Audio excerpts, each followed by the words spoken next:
Hallo julle, het jy geweet dat gedenktekens verskriklik belangrik is? Jy vra wat?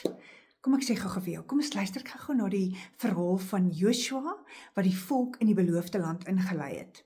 So hy het hulle deur die Jordaan laat gaan.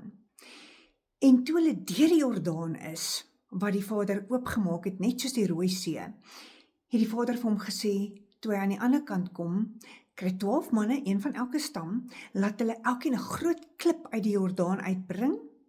Julle moet dit hier uithaal en ons gaan 'n gedenkteken oprig. Want die Vader het gesê, ons moet 'n gedenkteken oprig, sodat julle kinders se kinders kan onthou wat ek vir julle gedoen het.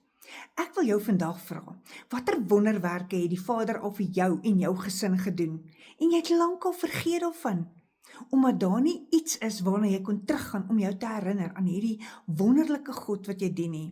So vandag wil ek vir jou voorstel maak. Kry 'n bottel met klomp papiertjies en 'n pen. Skryf elke wonderwerk wat die Vader doen neer en gooi dit in hierdie bottel. En wanneer jy ontmoedig en moedeloos voel, gryp jou gedenkbottel en kyk na elkeen van hierdie wonderwerke wat die Vader vir jou gedoen het.